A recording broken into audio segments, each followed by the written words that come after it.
இந்த உலக வாழ்க்கை சிரமங்களோடு தான் பயணப்பட வேண்டும்.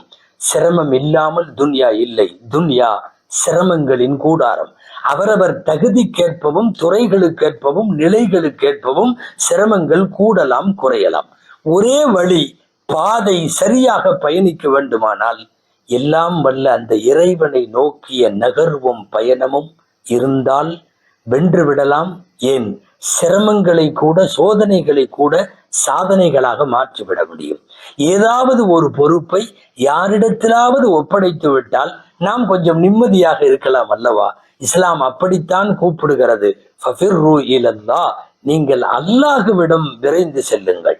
அல்லாஹ்ட்ட எல்லா பொறுப்பையும் ஒப்படைத்து விடுங்கள். அவனை நோக்கிய நகர்வு மட்டும்தான் வாழ்க்கையில் தற்கொலை செய்யாமல் தடுக்கும் அல்லது தவறான தேடலை தடுக்கும். அதுவரை நாம் இந்த தவறாகவே நம்முடைய பாதையை செலுத்த வேண்டியது வரும். எல்லாம் வல்ல அல்லாஹ் காப்பாற்ற வேண்டும். அல்லாஹ்விடத்திலே துஆ செய்வோம். ரப்பு தஆலா நம்மை சரியான பாதையில் வாழ்க்கை தேடலை அமைத்து கொள்ளக்கூடிய தௌஃபீகை அல்லாஹ் தருவானாக.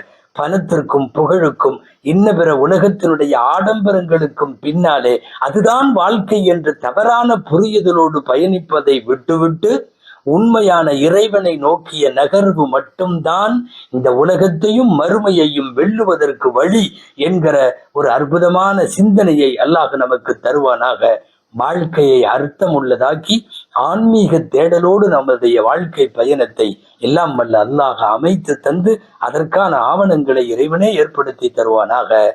ஆமீன். வாஹிரு தஅவானா அனில் ஹம்துலில்லாஹி ரப்பில் ஆலமீன்.